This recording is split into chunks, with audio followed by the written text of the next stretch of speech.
asalaamaaleykum soxna Oumy ñu ngi lay fay di nuyu également ICP ñu ngi lay nuyu Cheikh Tidiane Ndaw di nuyu également caméraman yi nga xam ne nii ñoom la ñu seqal en tout cas liggéey bi technicien yi di nuyu également mbokk yi nga xam ne nii ñooy mbokk internet yëpp di kontaan bu baax a baax nag vraiment ci dalal gi ngeen ñu dalal fii ci émission bi di lu am solo muy émission kër docteur bi.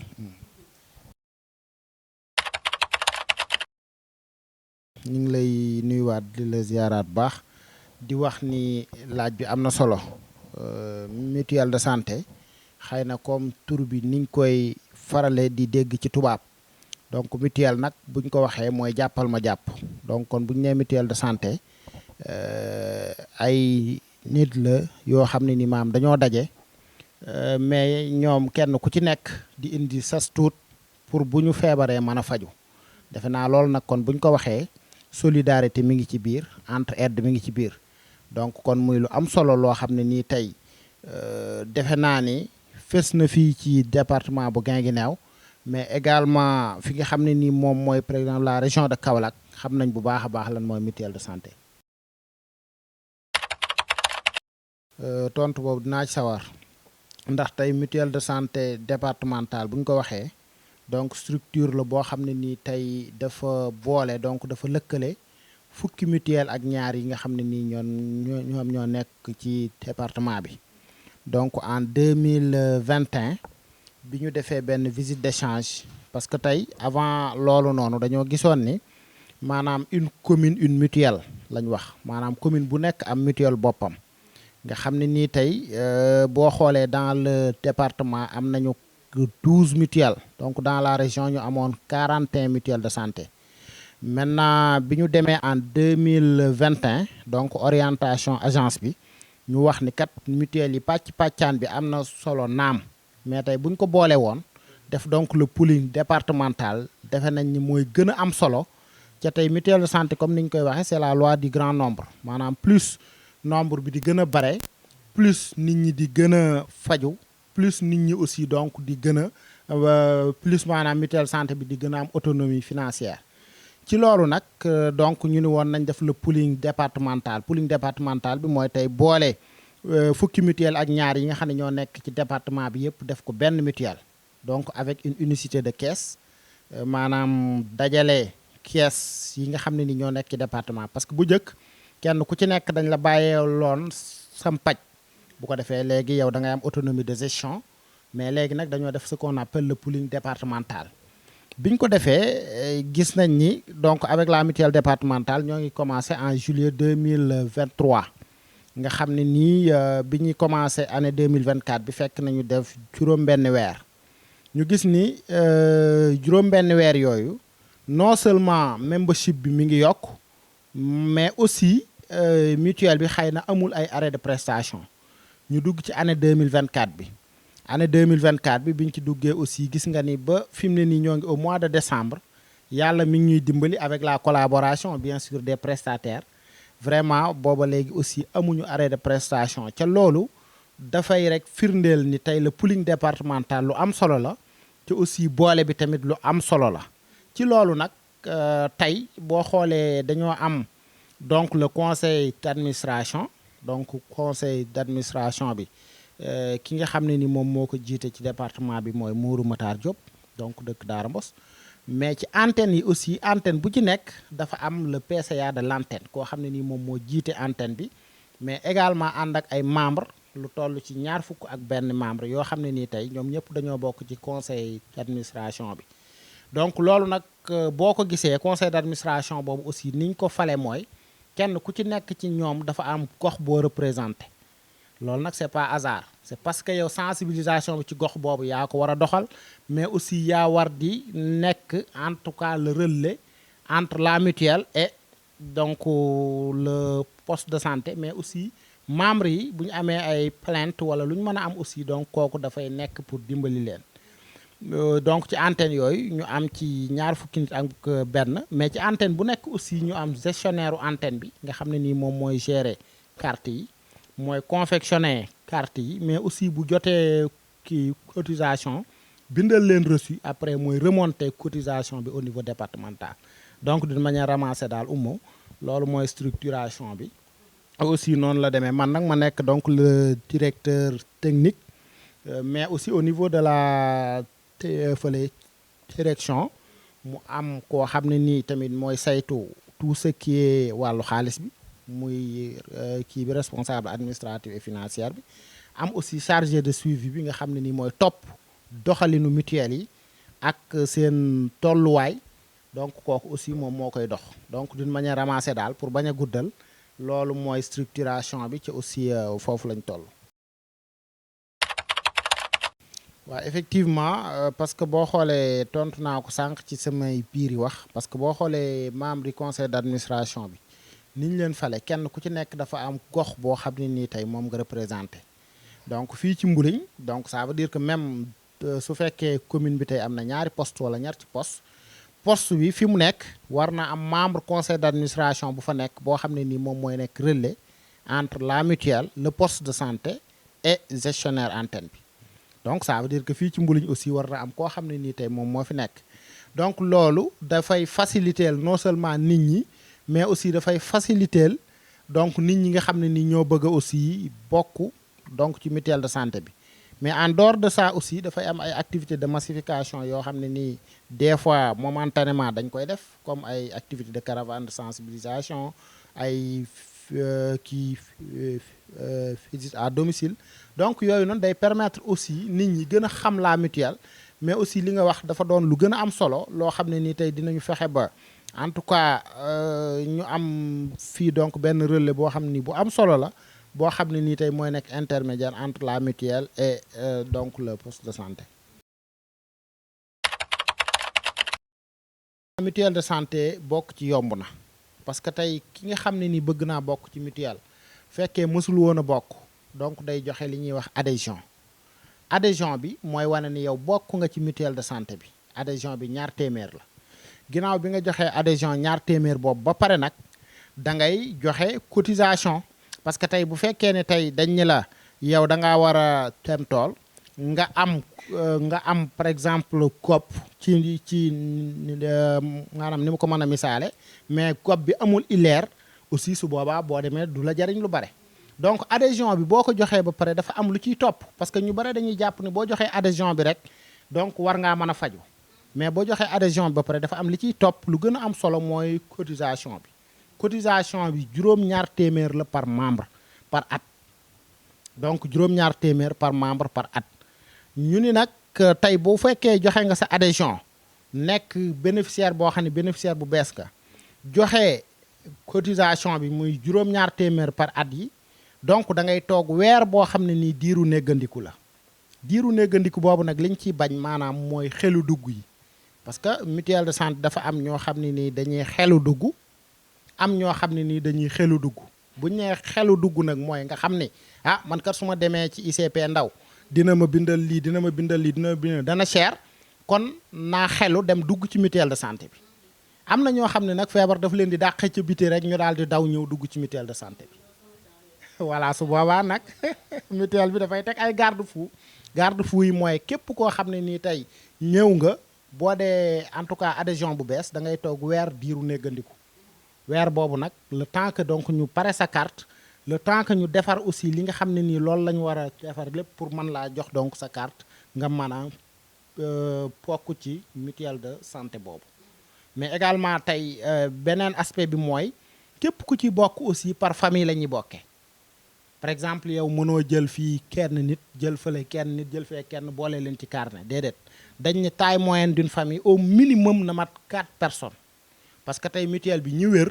ñooy faj ñi wérul parce que boo déggee ñun la aspect solidarité bi loolu la ñi wér ñooy faj ñi wérul mais su fekkee dañoo jël par exemple par benn day indi li ñuy wax ci tubaab sélection adverse te bu boobaa ñëpp dañuy feebar te tey société d'assurance boo gis bu ne bu fekkee ni par exemple li muy verse ci ay indemnité d'assurance moo ëpp li muy jot su boobaa jafe-jafe day daal di am voilà. xale yi donc seen régime bokkul ak régime mu mag ñi ñuy wax les familles classiques mais su fekkee ni xale bi dafay jàng wala mu nekk ci daara su fekkee dafay jàng par exemple école ñu koy wax seemi élève su boobaa ñaar téeméer moom lay duggee ñaar téeméer foo mooy gën a yomb. su fekkee tamit dafa nekk ci daara su boobaa am na lu ñuy wax seemi daara su boobaa tamit moom ñaar téeméer lay duggee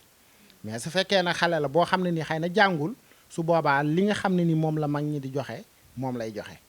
donc loolu tamit pour mu leer parce que tey képp koo xam ne ni tey seemi élève ngay duggee wala seemi daara su boobaa donc li ngay duggee defe naa ni mooy gën a yomb parce que ñooñu dañooy xam ni kat ñii maam ay élèves lañ dañuy jàng sa bala nga ni naam da nga fay ne donc ñu nit ñi nañ leen ko gën a woyefal parce que kat donc dañoo nekk régime boo xam ne nii régime bu kii lañ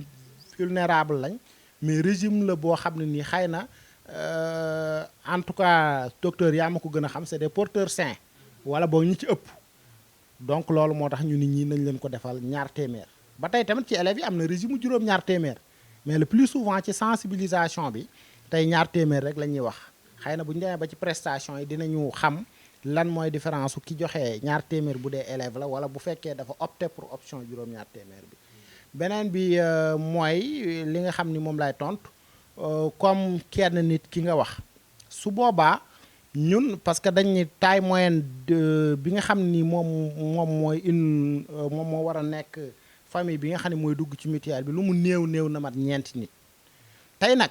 am na ay exception bi mooy su fekkee ne tey kër gi par exemple man rek maa fi dëkk ak sama benn doom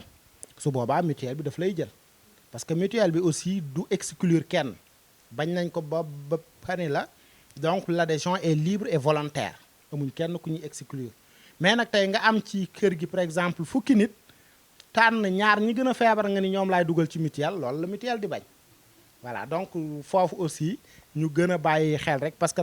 sànq wax naa lu am solo mooy ñi wér ñooy faj ñu wérut parce que tey bu fekkee ni tey par exemple sama ménage am naa fa en tout cas 6 personnes yooyu su fekkee ni dugal naa leen mutuelle de santé xëy na mën naa am at mi yëpp li ñuy ñaan mooy kenn bañ cee feebar mais nag feebar moom comme niñ koy waxee rek ganuk dof la kenn xamul kañ lay ñëw kenn xamul aussi bu ñëwee ñaata lay jar kenn xamul aussi bu ñëwee ci yenn anam la lay fekk donc ba tax na xëy na kenn nit kooku bu fekkee ni feebar na ci juróom yi ci des danañ ko mën a faj loolu mooy idéal bi waaw. defe naa mutuelle comme niñ ko waxee rek solidarité moo ko tax a jóg entraide moo ko tax a jóg dimbalante jàppal ma jàpp oyofal paj donc defe naa yooyu rek buñ ko cité dinañu cité un peu rôle yi nga xam ne nii moom moo tax a jóg mutuelle de santé ca tey comme ni nga ko waxee da ngay dégg ñaare surtout suñu yaay yi ñun la mën a épargner woon naa daaw mais bi ma épargner fajuwuma ci loolu la ñuy ñaan yàlla parce que tey kenn ñaanul yàlla tey épargner ba pare faju ci parce que faju ci rek mooy yow soxla nga ko mooy yow war ngaa dem hôpital war ngaa dem donc docteur Ndaw xool la su boobaa nag faaw da nga ko soxla loolu nag kenn ñaanu ko yàlla ci beneen aspect bi mooy bu fekkee yow soxla woo ko aussi faju woo ci mais yaa ngi ciy faj jaamu yàlla boo xam ne nii toujours moom xëy na du jóge hôpital donc loolu entraide boobu moom moo nekk ci mutuelle solidarité boobu surtout moom moo nekk ci mutuelle de santé leneen li ci gën a neex mooy bu fekkee ni yow bokk nga ci boo joxee juróom-ñaar téeméer xam nga juróom-ñaar téeméer mënta faj nit atum lëm mais juróom-ñaar téeméer yi boo ko joxee état bi daf la ci tegal juróom-ñaar téeméer parce que paquet bi ñuy jënd ci ñoom ndaw mi ngi toll ci junni ak ñaar téeméer junni ak ñeenti téeméer 7000 francs en moins donc loolu moom mooy aspect bi maintenant bénéficiaire bi nga xam ne nag moom kiiwul bokkul ci mutuelle cotisé wul état bi du am possibilité cotiser ko juróom-ñaar téeméer donc loolu aussi mooy beneen avantage bi nga xam ne moom la mutuelle donc làmbool mutuelle de santé tey ki ci bokk d'abord fi muy commencé mooy ci poste de santé bi poste de santé bi bu xoolee ba xam ni kat kii xëy na sama feebar dépassé na ma wala mënuma koo faj da koy bind lettre de référence mu dem centre de santé bu demee centre de santé ñu dem xool yàlla tere ñaari fan ñetti fan tanewul ñu war koo jàllale Kaolack su boobaa aussi donc dañ koy bindal lettre de référence mu dem au niveau de Kaolack maintenant fi mu commencé nag muy ci poste de santé bi d'abord ticket bi dañ koy jël en charge bu fekkee ni téeméer la 400 yi mutuelle bi moo koy jël yow mi am carte mutuelle 100 francs rek ngay joxe. su fekkee par exemple da ngaa war a def analyse bi lu mu cher 80% lañ koy jël maanaam tey bu fekkee ne ñaari junni la yow mi am mutuelle ñeenti téeméer ngay joxe mutuelle bi mooy joxe 8000 francs yi. bu fekkee da ngaa war a def échographie parce que tey échographie ku ne xam na ni 5000 francs la wala boog ci poste yu bare su boobaa 5000 francs yi yow 1000 francs ngay fay mutuelle bi mooy fay 4000 francs yi. nee woon naa la bénéficiaire bi 3500 la cotisé kon bu ci defee échographie rek 4000 francs déjà 3500 bi jeex na donc yooyu ak li nga xam ne nii en tout cas lépp dañ koy jël ci biir poste de santé bi lépp loo xam ne nii da koy offrir donc comme kii prestation mutuelle de santé bi daf koy jël am na ay exclusion nag dinaa si ñëw su fekkee ni par exemple dafay jël li ñuy wax médicament IB muy initiative de Bamako yi mooy médicament yi nga xam ne dafa am ci biir poste de santé bi docteur moom ko gën a xam su boobaa aussi donc fu mu war a fay junni ñaar téeméer lay fay mutuelle bi mooy fay 4000 francs yi donc ni mu ko toppee noonu la koy toppee centre de santé noonu la koy toppee hôpital régional El Hadj Ibrahima Niass bu Kaolack maintenant bu fekkee foofu nga xam ni fi la caar fépp nag bu fekkee dañ koo bindal ordonnance boo xam ni amul ci biir poste centre de santé bi wala amul biir hôpital su boobaa daf ko war a jëndi pharmacie ñu ne la officine privée boo demee foofa 50% la foo war a fay junni juróomi téeméer ngay fay mutuelle bi moo lay fayal juróomi téeméer mais nag balay booba day fekk nga jaar ñu defal la li ñuy wax lettre de garantie su boobaa foo war a fay junni juróomi téeméer ngay fay muy 50%. donc loolu mooy prestation yi nga xam ne ni moom la mutuelle bi di offrir ay bénéficiaires am defe naa ni boobu ku jar na donc njëg loolu jar na loolu joxe juróom ñaar téeméer ñu ne la atum lëm donc fii ma la wax foo ci jaar rek en tout cas 80% lañ lay jël wala 50% su boobaa jar na defe naa ne te boo ci fajuwul it yaa ngi ciy faj sa morom. ci la région de Kaolack dafa am expérience boo xam ne nii moom la ñu njëkk a expérimenté te defe naa ni mooy li jëkk donc ci fii ci Sénégal moom la ñuy wax portabilité des soins tey maanaam fépp foo xam ne nii en tout cas jóge nga fa ci biir région bi donc boo demee en tout cas da nga mën a faju ci biir région bi sànq jox nga ma exemple Mbar par exemple mais Mbar peut-être bokkuñu région mais boo jëlee par exemple bénéficiaire boo xam ne dafa dëkk ñii bi mu dem Nioro su boobaa bu ko fa feebar dabee yàlla tere dina mën a faju ci structure yi nga xam ne nii moom la mutuelle bi conventionnel foofa ca Nioro et vice versa tey bénéficiaire bu jógee Nioro ñëw Mbuliñ kene si su ko fi feebar dabee su boobaa dina mën a faju donc ci fii ci poste de santé bi maintenant nag après compensation lay doon maanaam tey ñun lay doon entre ñun ak poste ak mutuelle de santé départementale bu Nioro ñooy def kii bi compensation bi man ko fin du mois su ma xoolee facture yi ni ko yow am naa sa benn bénéficiaire bu fi fajoo donc ñun ñooy def compensation bi ñun ñaar donc loolu nag day doon lu am solo ca bu njëkk aussi mutuelle de santé bi carnet la woon carnet bi dañ ci doon def ñeenti nit juróomi nit wa en tout cas famille bi yëpp kenn ku ne ñu tafal la sa photo carnet boobu ñu gisoon ni jafe-jafe lay indi ndax li muy indee jafe-jafe mooy tey man par exemple su ma bëggee voyager du ma mën a yóbbaale carnet bi parce que su ma ko yóbbaalee keneen ku feebar mu muy def loolu ay xalaat la ñu xalaat ni kon carnet bi dañ ko war a tas kenn ku ne ñu jox la sa carte individuelle donc carte individuelle yooyu moom la ñuy indi ci poste de santé yi moom la ñuy indi hôpital kenn ku ne ak sa carte tey par exemple soxna bu fekkoon da ngaa dugal sa famille ñuy ñeenti nit ñooñu kenn ku nekk day am carte individuelle boppam kenn kuy voyager par exemple Nioro yóbbaale sa carte bu la fa feebar dabee nga mën a faju bu ko defee ñi ci kër gi tamit ku ci feebar dab yàlla tere da nga mën a faju ci ndaw donc loolu mooy importance portabilité ca defe naa fii ci Sénégal ci région de Kaolack lañ ko jëkk a expérimenté te bi nga xamee ni agence mi ngi def mi ngi jéem a xool naka lay def ba en tout cas lawal kii boobu portabilité boobu donc région de Kaolack la jëloon comme en tout cas région kii pilote ca defe naa loolu aussi lu am solo la ñu ciy ànd ak aussi suñu partenaire le réseau Oyofal Paj nga xam ne nii daf ñuy gunge ci portabilité boobu te gis nañ ni bénéficiaires yi gën nañ cee gis seen bopp mais aussi bénéficiaires yi gën na leen a yombal faju mi donc fépp foo dem ci région bi da nga mën a faju ci carte individuelle yooyu même bu ñu demee au niveau de Kaffrine parce que Kaffrine aussi xëy na dinaa ci ñëw après am nañ fa convention Kaffrine bi ñu demee ci hôpital régional bi yóbbu carte individuelle yi dafa doon loo xam ne nii ñoom même daf leen xawoon jaaxal parce que ñu ni maanaam carte individuelle yooyu ñu ngi koy doog a gis donc pour dire que la région de Kaolack vraiment est très en avance donc ci côté mutualité donc fii ci Sénégal waaw parce que tey bu ñu jëlee par exemple fii ci panel exemple bu ñu jëlee fii ci panel le plus souvent ñoom maanaam référé Kaffrine moo leen gën a yomb ñu référé Kaolack parce que Kaffrine moo leen gën a jege te aussi bénéficiaires yi sax ñoom ñoo bëgg loolu parce que tey boo xoolee bénéficiaires yi dem Kaffrine 30 minutes moo leen gën a yomb dem Kaolack 2 heures de temps su boobaa nag ñun dañuy xool bénéficiaires yi rek fan la seen faju gën a yombe ci ñoom dañuy signé ak ñoom convention même bu bokkul ci région bi donc ci loolu la ñu signé convention ak hôpital Kaffrine mais également pharmacie Mame Ousmane bi nga xam ne moo dend ak aussi hôpital bi parce que bénéficiaire bu ñu demee foofu accompagner dafay am li ñuy wax lettre de référence boobu nag ñun mënuñu koo defar parce que bénéficiaire yu bare dañuy ñëw ci ñun ni ñu damaa bëgg référence suba damaa war a dem Kaolack mais ñun fajuñu wax naa ko sànq donc ñoom docteur Ndaw ñooy faj ñoom ñoo lay xool juger nécessaire ni bénéficiaire bi war nañ koo defal lettre de référence donc ñu defal ko lettre de référence te ñoom même am nay normes yoo xam ne nii mooy tax bénéficiaire ñu defal ko lettre de référence su boobaa nag bénéficiaire bu demee Kaolack donc lettre de référence boobu dafa koy photocopier maanaam ñi nga xam ne ñoo ànd ak moom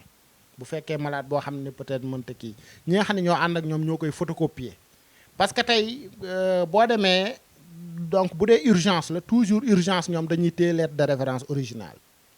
maintenant lettre de référence photocopie bi nag heure boo xamee ni nii war ngaa jëndi garab pharmacie su boobaa donc da ngay jël kii bi carte bi boole kook lettre de référence boobu yóbbu parce que loolu dañ ciy jot ay plainte yu bare chaque jour bénéficiaire ñëw ni ñu man dem naa Kaolack waaye benn kii bi mutuelle bi amuluma njariñ ndax ba ma ko joxee fajuwuma mënoo faju parce que jaaroo fi nga war a jaar parce que nit aussi boo koy dimbali ci li nga xam ne nii loolu lay faj da nga koy dimbalee ci moom maanaam ni mu ko bëggee pas ñun niñ ko bëggee mais ñoom ñoo ni képp kuy faju da ngaa war a respecter le pyramide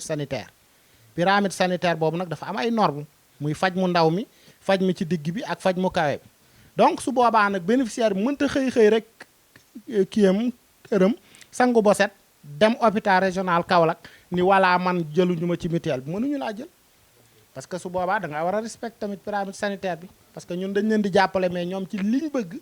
lañ leen di jàppale pas ñun niñ ko bëggee wala ni ko bénéficiaire yi bëgg poste de santé bi wala pharmacie bi wala hôpital bi ak mutuelle de santé départementale bi mooy convention boobu donc convention boobu nag ak xaatim la koo xam ne nii tey CDS bi ki nga xam ne nii moo jiite CDS bi ak ICP bi nga xam ne nii moom moo jiite poste de santé bi ak le PCA de la mutuelle de santé départementale ñoo ko bokk xaatim signé ko mu jaar bien sûr ci le médecin chef de district parce que tey lépp lu ñuy def rek dafa war a sukkandiku ci ay kayit donc ci xaatim googu nag des fois dafay am incompréhension daf ciy am des fois aussi ay rëq-rëq am ci comme ni mu ko waxee daf ciy am parce que convention bi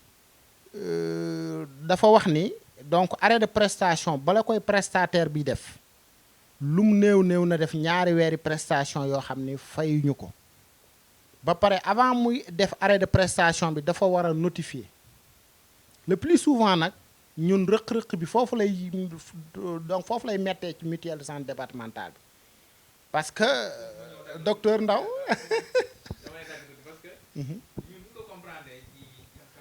waaw docteur jërëjëf defe naa ne prestataires yi ak ñi nga xam ne ni ñoom ñooy mutualistes yi ñu leen di wax les mutualistes donc ay collaborateurs lañ ñoom defe naa ne collaboration bu rafet moo ñu agsiloo fii mais tey damay wax contenu convention bi ci contenu convention bi dañ ni la bu fekkee ne tey déposer nga say facture donc ñu jot ko au niveau de la mutuelle de santé départementale ca mu war a jaar aussi ci antenne bi ñu càmbar ko bu ko defee mu ñëw ci mutuelle de santé départementale bi buñ ko jotee ba càmbar ko ba nga xam ne ni amul benn jafe-jafe donc 15 jours au maximum war nañ laa fay donc 15 jours au maximum war nañ laa fay mais loolu dafa bokkul ak li ma doon expliquer sànq li ma doon expliquer sànq mooy donc ci côté rupture bi muy arrêt de prestation yi parce que tey arrêt de prestation yi dans la convention il est dit que tey donc prestataire bi balaa muy am droit en tout cas arrêter donc le bénéfice kii mutuelle de santé lu mu néew dafa war a joxe ñaari weer yu fekkante ca fayuñu ko bu fekkee joxe na ñaari weer yu fekkante ca fayuñu ko su boobaa nag war naa def préavis buy wane ne tey moom kat joxe na ñaari weer fayuñu ko donc damaa bëgg a arrêter wala damay arrêter tel jour le président du CDS su boobaa visé par l'ICP ñun buñ ko jotee dinañ xam ne ñii kat vraiment ñu ngi seen droit mais ñun le plus souvent li am ak loolu dafay wuute parce que li tax muy wuute mooy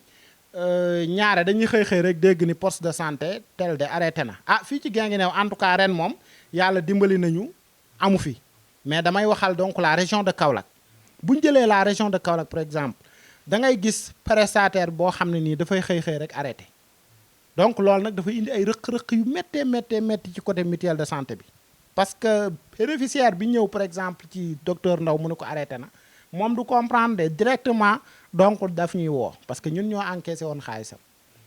ca beneen aspect bi mooy que wax naa ko sànq ci samay biiri wax tey bu fekkee da ngaa joxe en tout cas bénéficiaire juróom-ñaar téeméer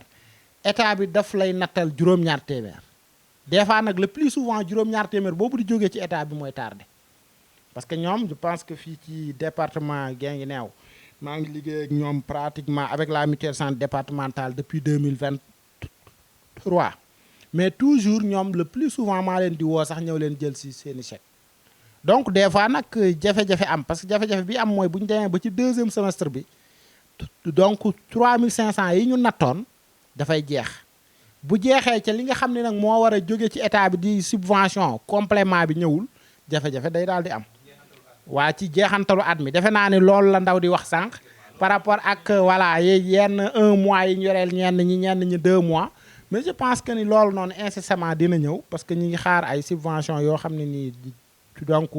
dina wàcc parce que avant fin du mois bii la ñu wax ça veut dire que donc incessamment donc war naa dugg loolu incha allah bu duggee rek ñoom Ndaw dinañ kontaan bu soobee yàlla.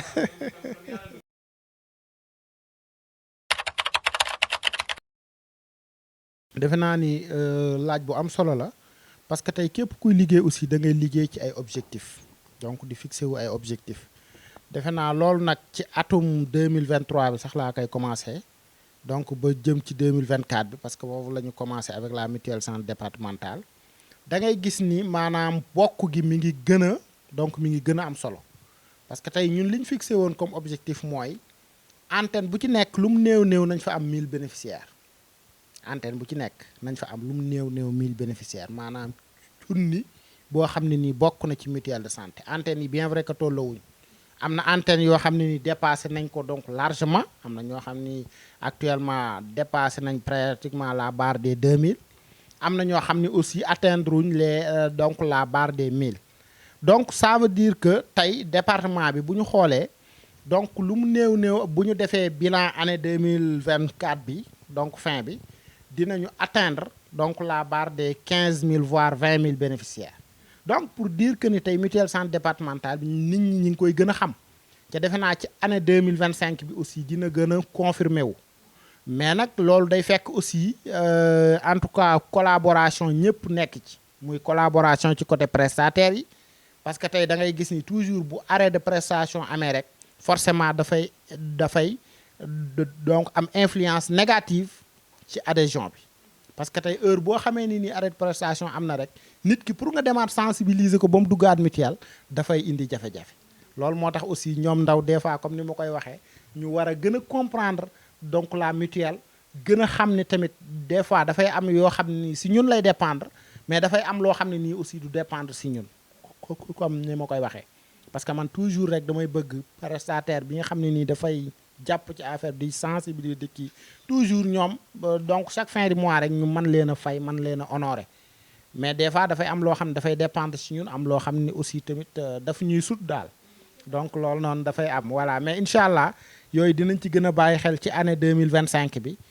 étant donné que fii ci département Guinguinéo pense que amul arrêt de prestation ba moment bi may wax kon donc ça veut dire que dina am en tout cas ñi ngi xaar ay bénéficiaires yu bare fii ci commune Panel mais également ci département bi yëpp. année 2025 bi d'abord mébét bu jëkk bi nga xam ne nii moom la ñuy def ci côté massification bi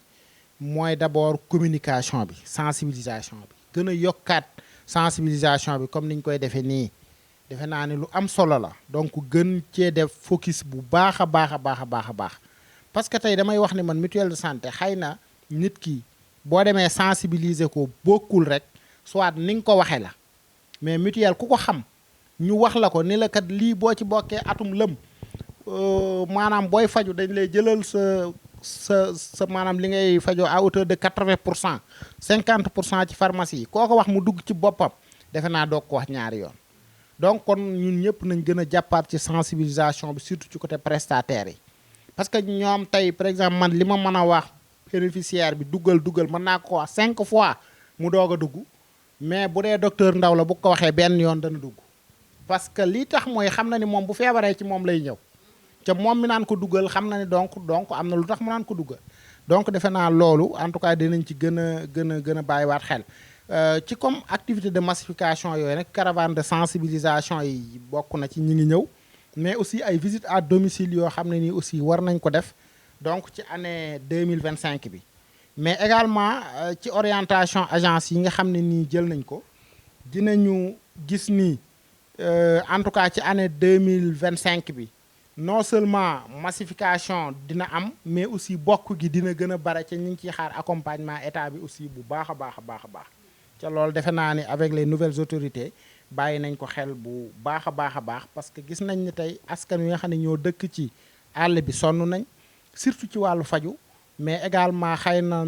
kii bi nawet bi ni mu demee nii xaw a sant Njaay aussi tamit bokk ci mutuelle bi dina la gën a amal en tout cas solo dina la gën a amal njariñ donc loolu daal moom en tout cas mooy li nga xam ni moom la ñuy xaar ci année 2025 bi fexe ba commune bu ci nekk ñu am fa au moins 80% yoo xam ne nii bokk nañ ci mutuelle parce que tey mutuelle santé comme ni ñu koy waxee rek ça vise le secteur informel et le monde rural muy ñi nga xam ne nii ñoo dëkk ci àll bi di ay baykat di ay sàmmkat di ay nappkat donc seen loxo jotul seen ginnaaw ñooñu la mutuelle yitteel parce que tey bu dee fonctionnaire bi par exemple ndaw mi tey am na mutuelle donc bu feebaree mën naa faju bu dee man mii tey même am naa mutuelle su ma feebaree mën na maa faju bu dee enseignant bi kazalika noonu mais tey bu dee ki nga xam ne par exemple day bay na ci àll bi amul benn couverture sanitaire boo xam ne ni moom moo koy garanti pour mu mën a su feebaree mën a faju kooku nag mutuelle bi rek la am pour mën cee jàpp mais également émission yu mel nii ci côté mutuelle de santé bi aussi donc ñu koy gën a lawal defe naa ni loolu tamit dina am solo lool kon ñi ngi leen di sant bu baax di leen gërëm di wax ne en tout cas ñun ubbil nañ leen suñuy bunt heure bu ngeen ñu soxlaa rek ñun loolu moom amuñ ci benn problème en tout cas docteur Ndaw moom yàgg nañoo liggéey parce que bi muy nekk fële ci kii defe naa ne am na ay activités yu bare yoo xam ne nii àndoon nañ ko ak moom collaboration mais aussi tamit liggéey bu am solo bi nga xam ne nii vraiment mi ngi koy doxal ci poste de santé yi ci district sanitaire bu Guinguinéo parce que man damay assister les réunions de coordination mais gis naa ni taxawaay bu am solo aussi la fay taxaw donc di la encourager rek di la wax ni vraiment ñu ngi lay sant bu baax a baax di jaarale aussi suñu cant ci yow donc mu jëmale ko donc ci tous les prestataires di wax ni ñun ñoo bokk lu ñuy def nous sommes dans le même bateau te aussi tamit man ubbil naa samay buntu ñëpp bañ naa ko ba bu ma gisee appel en absence prestataire sax bala may am jàmm rek dama ko woo donc pour dire que ni relation yi nga xam ne am na te y a pas mal de ICP yoo xam ne nii vraiment fii ci département bi ak ci région bi am nañ ay relation yu am solo donc loolu nag defe naa ne ñu gën koo rek saxal gën leen a jàppale bu baax a baax parce que tey mutuelle bi bu doxee c'est sûr que taux de fréquentation bi day dox mais aussi mutuelle bu doxee ñoom dañuy nekk à l'aise parce que tey damay wax ne ICP bi heure bi muy amee lu ko metti mooy mu koy muy bindal bénéficiaire bi ca mu leer ko ni li mu koy bindal nii mënu koo jënd loolu dafay metti ci moom ca xam na ni lii mënu ko koo ñàkk bindal parce que tey man daf may arrivé le plus souvent may dem kii pharmacie mais da nga fay fekk bénéficiaire yoo xam ni dañ la naan jaay ma ñaar yi gën a yomb wala jaay ma benn bi donc loolu nag est-ce que dina ko faj donc kooku kon defe naa ne ñoom bu nit ñi bokkee ci mutuelle de santé bi ñoom daf leen di mettre à l'aise da koy permettre moom mu mën koo bindal li nga xam ne moo koy faj donc en tout cas ñu ngi leen di rafetlu bu baax di la sant yow aussi soxna Oumy mais également di sant caméraman bi ñoom comme ni ñu koy waxee rek ñoom ñoo ne ci ginnaaw mais ñooy tax lépp jag techniciens yi ñu ngi leen di sant di leen gërëm bu baax di wax ne en tout cas la mutuelle de santé à travers le PCA de la mutuelle mi ngi leen di nuyu di leen sant di rafetlu bu baax a baax nag émission bi jërë ngeen jëf